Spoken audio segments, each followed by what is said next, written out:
Olá, eu sou Sheila Sodré e você está assistindo ao programa Café com Direito, aqui na sua TV Master, diretamente da família Mussini, um restaurante onde tem as melhores massas de João Pessoa, uma massa italiana de altíssima qualidade, sem contar com o almoço, com um piano maravilhoso. Os meus convidados aqui que retornaram da semana passada, para quem assistiu o programa Café com Direito, porque nós estamos debatendo a vaga do 5º Constitucional ao Tribunal Regional do Trabalho da 13ª Região.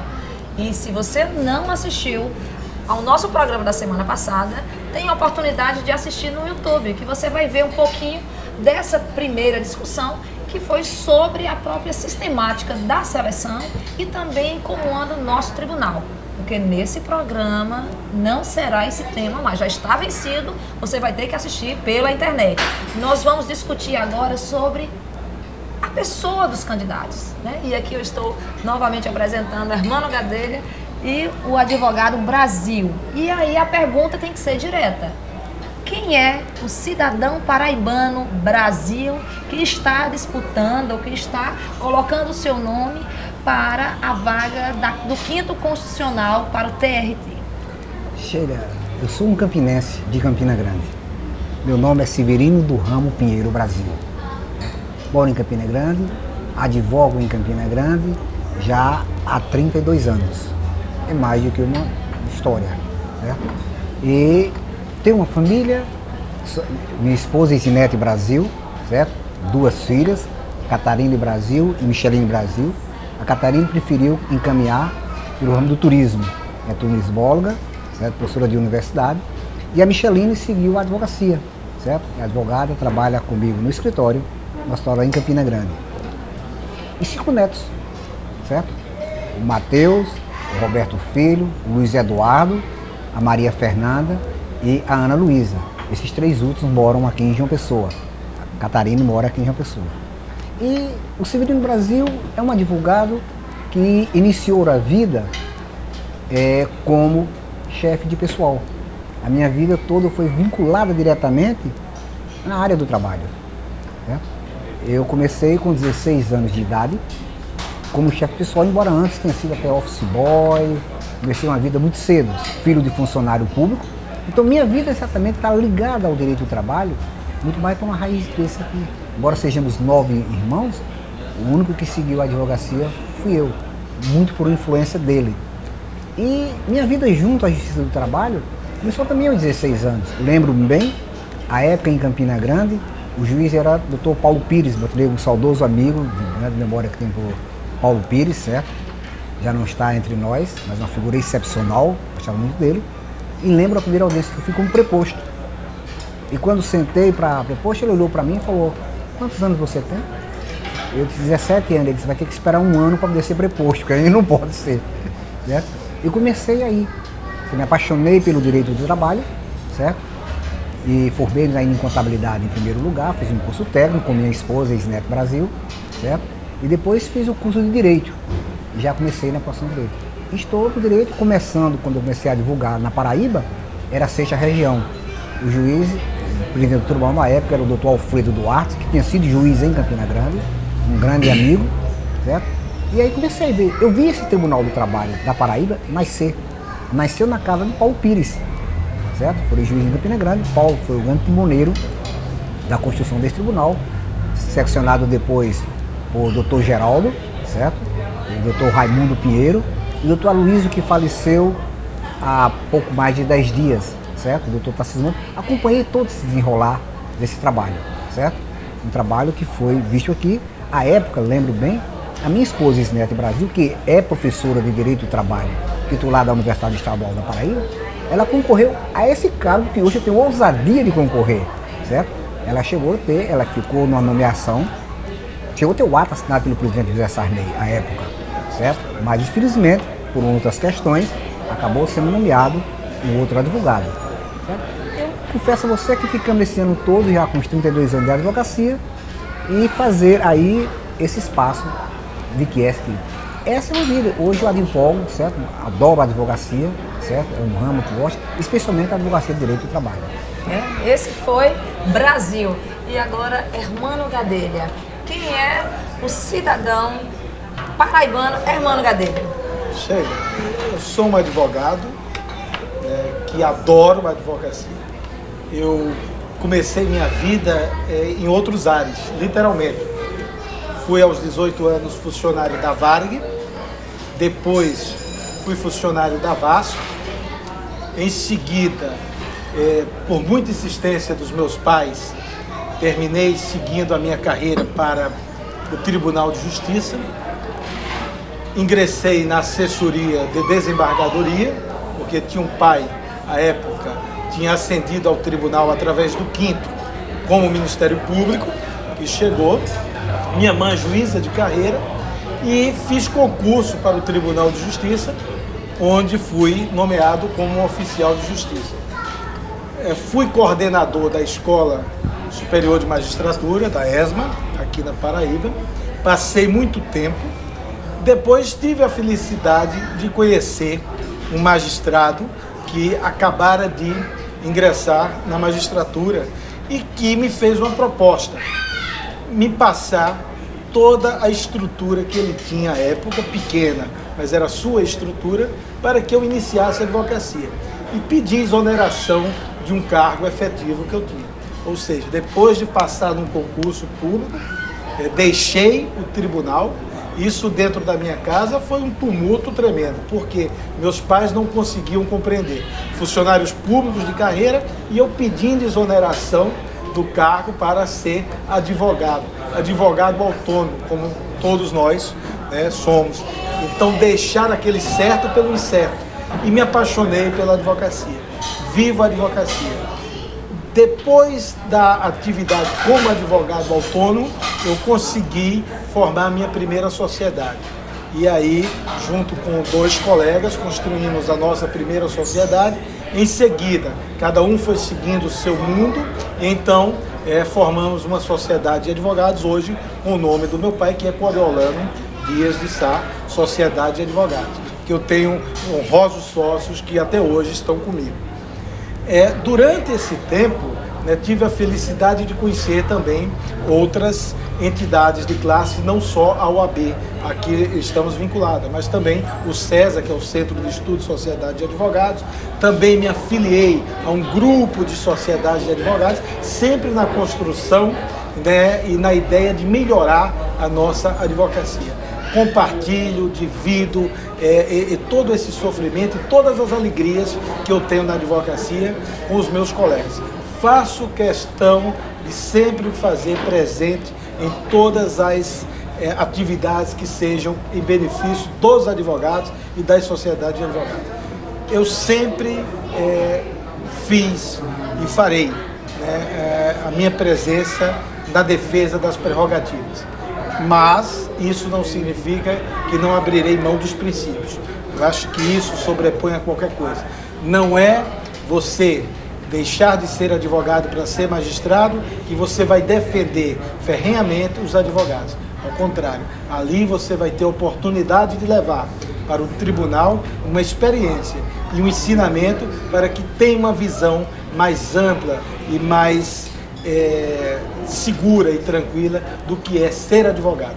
Eu acho que isso é que faz com que eu encare essa campanha na certeza que posso muito contribuir, tanto eu como meus colegas que aqui estão, como o colega Brasil, como o Zé Mário, como Leonardo, enfim, todos aqueles que estão legitimados a concorrer.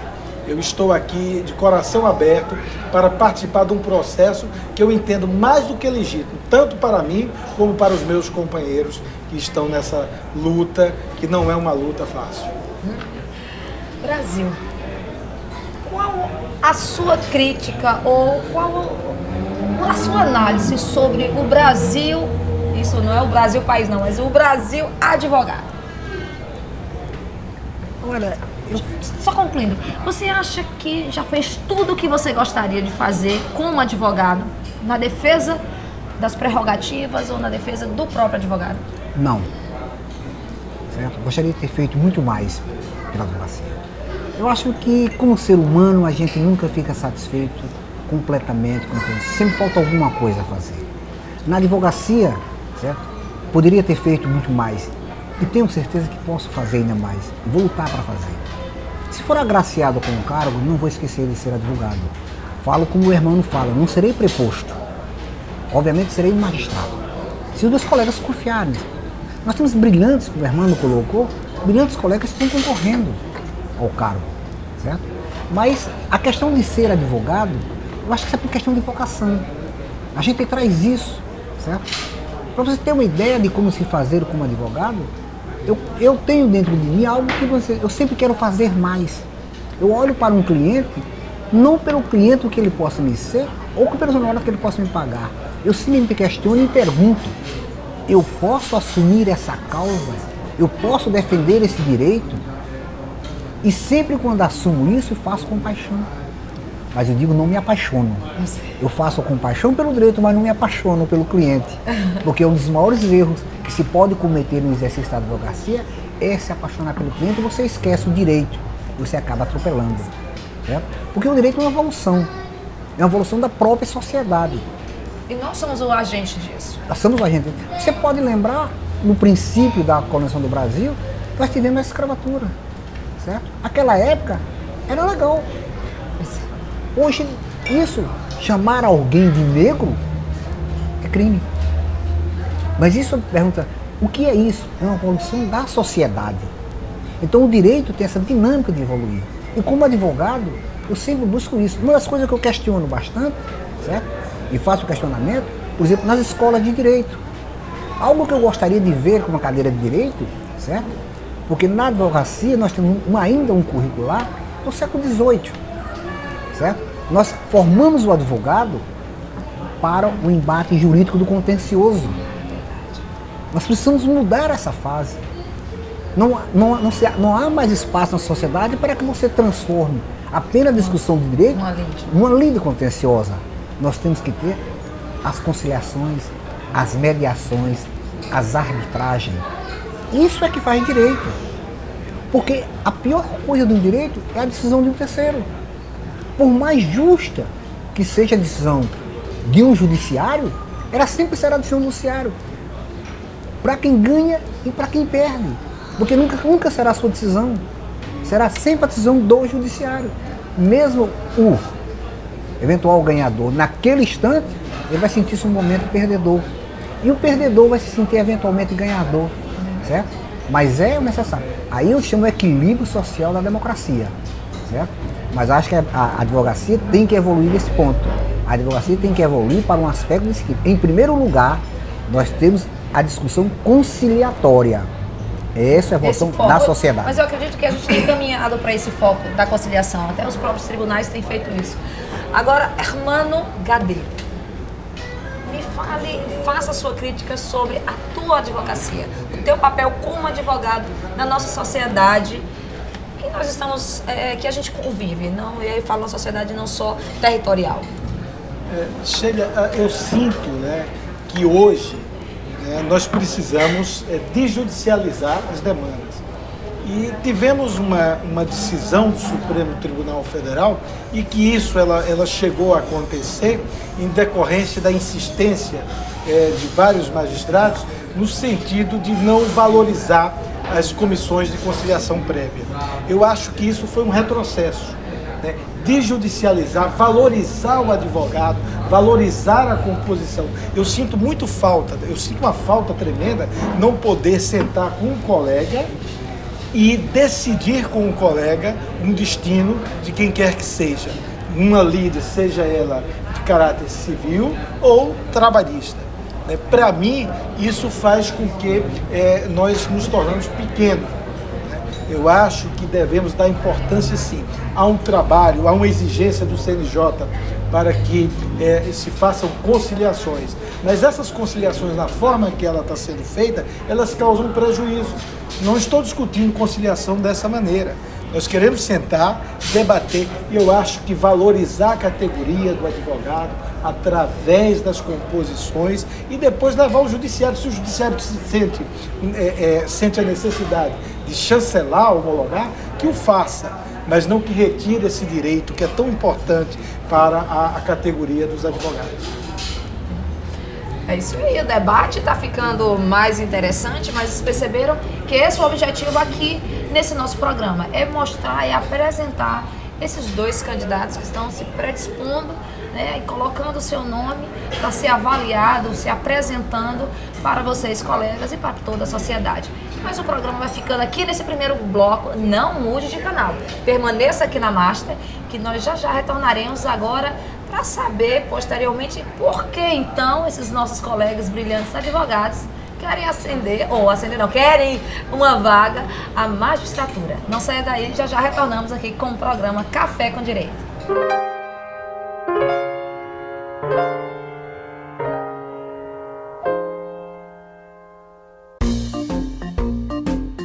Spa, home cinema, salão de jogos. Itens que juntos fazem você se sentir num clube. Foi pensando nisso que criamos o Master Club Residência. Opções de lazer que podem ser aproveitadas por toda a família. Master Club Residência, tudo ao seu alcance.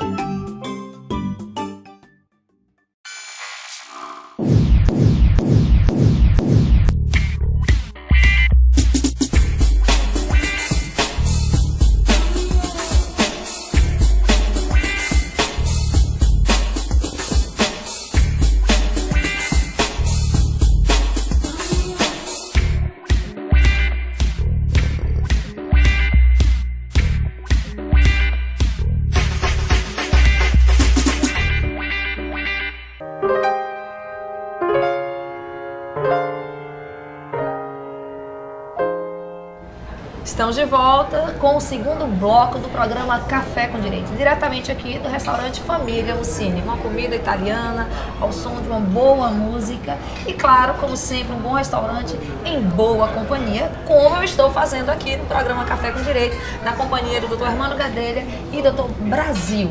E a pergunta ficou no ar no primeiro bloco. Se você não assistiu o primeiro bloco, a pergunta foi o seguinte: por que dois brilhantes advogados estão colocando seu nome para a vaga ao 5º Constitucional Tribunal Regional do Trabalho para juiz desembargador? Por que trocar advocacia para magistratura? Hermano Gadelha. Eu não diria que isso se trata de uma troca, de uma cessão. Eu acho que é mais uma contribuição. A experiência de vida, o que nós adquirimos ao longo do tempo, faz com que a gente possa colaborar e muito, com o judiciário.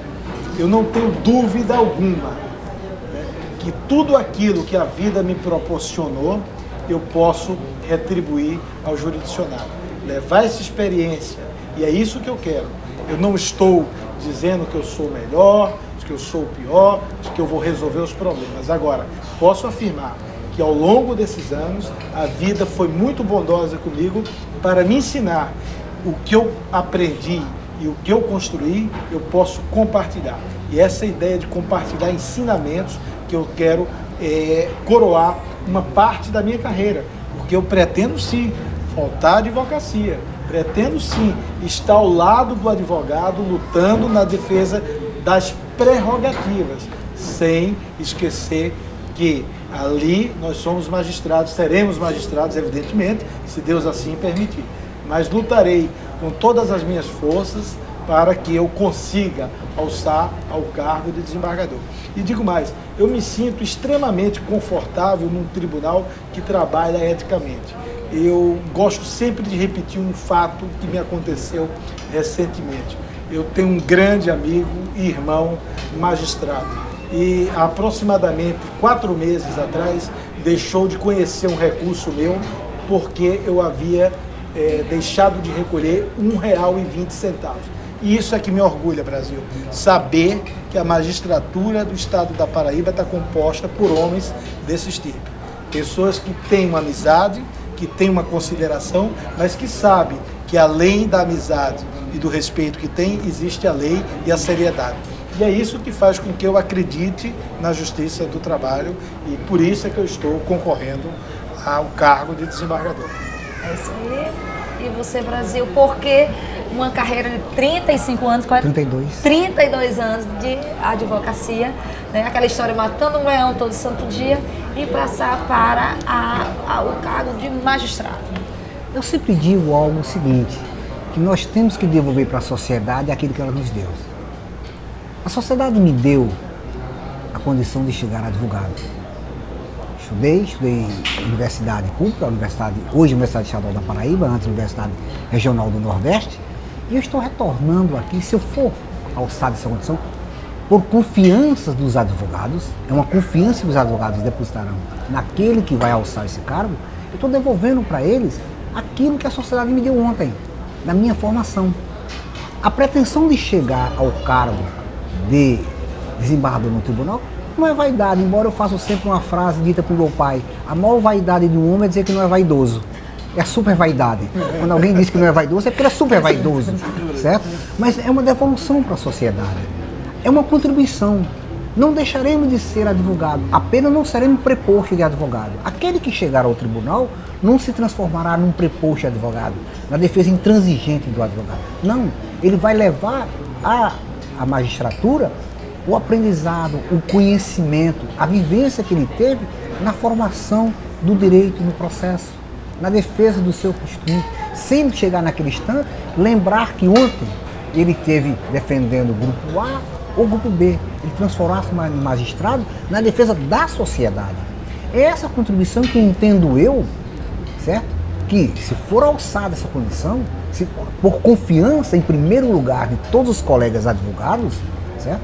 É uma confiança que cai sobre os ombros daquele que chegar, é de ter aquilo ali como um respeito, uma missão do advogado, é fazer com que a justiça receba do advogado, certo? A experiência que ele traz. Não vou dizer aqui que lá não tem, as experiências tem, mas o magistrado tem uma visão, uma experiência de magistratura, certo? Nós temos uma experiência de advocacia, certo? Que é um outro lado, é uma outra forma, certo? Nós chegaremos sem compromisso, qualquer um de nós, tenho certeza absoluta. Os 11 que estão concorrendo, parece um time, né? 11, certo? Chegaremos em primeiro lugar 6, todos são de alto nível, certo? São merecedores disso aqui. Está na sociedade de advogado indicar os 6 que foram compor. Estará dentro do tribunal escolher aqueles 6 que possam fazer. Eu trago uma história de 32 anos de advocacia, certo? De advocacia direta, mas lidando com o direito eu trago muito mais. Eu comecei, como contei antes, com 17 anos de idade, quando o Paulo Pires já disse: espera um ano para poder ser preposto. Começou cedo. É um conhecimento. Mas o que eu quero levar para a advocacia é uma experiência, é um respeito da advocacia, certo? Para que isso em prol da sociedade, na defesa da sociedade, jamais na defesa de grupos, jamais na defesa de pessoas. É uma convicção que eu tenho que aprender que deve ser assim. A gente tem que buscar essa imparcialidade, como disse a irmã aqui, é o comportamento ético que a figura do advogado, como essencial à justiça, tem que ter. E ocupando esse espaço que está aí posto, né, ele tem que manter e tem que levar isso. Aí eu pergunto, qual vai ser o desafio encontrado nesse tribunal para o próximo desembargador, ou sendo o Hermano Gadelha, ou sendo o Brasil, ou os outros 9 que estão concorrendo, que estão disputando essa vaga, Hermano? Sheila, direito está em constante formação, a evolução do nosso tribunal é uma coisa surpreendente. Nós falamos aqui, né, sobre o processo eletrônico, né? Eu acho que os desafios agora são mais tecnológicos, né? E a questão da ética, do comportamento da magistratura, né? O trabalho que a gente tem que fazer tendo uma visão macro da situação econômica do Brasil, né? Às vezes a Justiça do Trabalho ela é responsabilizada por quebrar uma ou determinada empresa, ser acusada de indenizações milionárias, mas não, nada mais faz do que cumprir a lei. A Justiça do Trabalho, às vezes, precisa se adequar com a realidade, né? E talvez isso, como advogado, a gente possa contribuir, porque conhecer um pouco da máquina da economia, saber como é que funciona uma empresa, o que é que representa uma indenização para uma empresa, talvez a gente não conheça o sistema tributário, o que é que aquilo vai representar para uma empresa que trabalha no regime de lucro presumido, lucro real. Cada um tem um impacto. Simples. Né? Cada um vai impactar de uma forma. Então as indenizações, às vezes aparentemente inofensivas, ela causa um tremendo prejuízo. Dano né? à sociedade. E às vezes a gente resolve um problema de um e descobre de outros. Né? Então é preciso a gente ter muito cuidado. Né? Agora, nós estamos evoluindo, esse tribunal tem sido assim vigilante, eu tenho acompanhado perante o julgamento das turmas do Tribunal Pleno, e eu acho que o grande desafio é se manter alinhado com o tribunal, respeitando os princípios éticos e morais e construindo uma sociedade melhor e mais justa. Eu acredito que aí nós teremos o direito realmente representado pelo símbolo da justiça. Nada melhor do que estar trabalhando numa corte que hoje você pode sair de cabeça erguida. Eu sempre digo, uma das coisas mais interessantes que acontece no tribunal é quando nós estamos falando na sustentação oral e aquele desembargador, desembargadora, retira o processo para uma melhor análise. Isso é um respeito ao jurisdicionado, é um respeito ao direito. Né? Ele não tem o apego ao voto, né? Ele não tem o apego àquela decisão. Ele é capaz de modificar o seu entendimento e voltar atrás para que a melhor justiça seja distribuída. Eu acho que isso é um grande avanço e que a gente tem que estar atento para não perder essa tão representativa ativismo. Né? Isso é um ativismo, você participa, você constrói. E é isso que eu quero, estar lá junto para construir uns dias melhores para a nossa advocacia. E aí, Brasil, quais os desafios que serão enfrentados pelo próximo desembargador representando um advogado no TRT?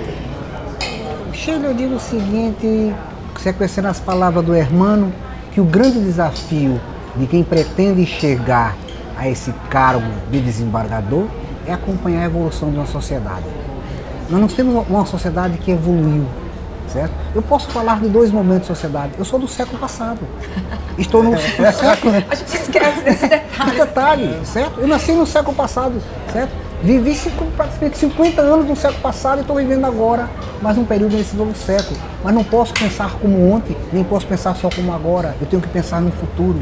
Essa sociedade caminha, essa sociedade precisa de coisa. O que nós precisamos fazer, o desafio de um desembargador dentro de um tribunal, é ele olhar para a sociedade. Certo? Seja a sociedade trabalhadora, seja a sociedade econômica, aquela que oferece a vaga, o trabalho para o trabalhador. Ele não pode simplesmente separar e simplesmente ter uma visão unilateral. Certo? Realmente a justiça do trabalho ela nasceu e tem a sua finalidade. Ela realmente é protetiva e tem que ser. Porque o trabalhador tem apenas uma arma que é o seu trabalho. Quando a empresa tem uma arma mais forte que é econômica. Mas nós não podemos simplesmente definir isso como meio a meio. Dizer, não vou fazer tudo isso por esse aqui, porque ele não tem poder econômico. Eu vou fazer tudo isso por esse aqui, porque é ele que dá o emprego. Nós temos que buscar exatamente um equilíbrio disso aqui. O desafio de um desembargador, chegando na condição de advogado, é levar para o tribunal a evolução de uma sociedade. Ele não pode pensar em chegar a um tribunal e ficar pensando como advogado. Também não pode chegar a um tribunal e pôr a toga sobre o ombro e imaginar que nunca foi advogado.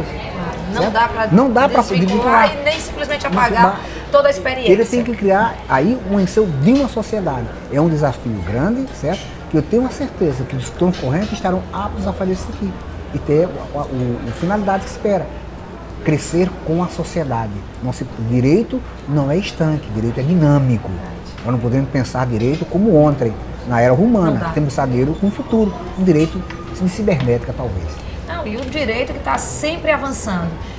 E é isso que a gente tenta fazer aqui, é levar para você, telespectador, um direito mais moderno. E aqui na situação, nesse momento que nós estamos vivendo na sociedade paraibana, da escolha dessa vaga para desembargador do Tribunal Regional do Trabalho, a gente tenta fazer esse trabalho né, aqui abrindo esse espaço no programa, por ser um programa bem direcionado, é o Café com Direito, acreditamos ser oportuno e eu só tenho que agradecer, né, aos meus convidados que vieram aqui, né, compartilhar com vocês, né, e se apresentar, se expor diante desse processo.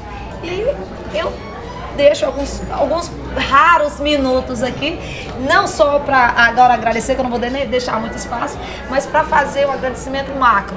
Não só a família Mussini, que é onde a gente está gravando o nosso programa, mas a Selma Fashion, né? E principalmente a Mariane Mota, que é o salão de beleza. E volto a agradecer, e infelizmente, como eu já não tenho mais espaço, aos meus 2 amigos e colegas que estão nessa luta, que eu acredito que você, que é advogado, fique atento, né, para as datas de votação e se envolva nesse processo, porque é a nossa categoria que vai estar representando um papel importantíssimo na sociedade, no judiciário. É isso aí, o programa Café com Direito encerra e fica por aqui. Até a próxima semana.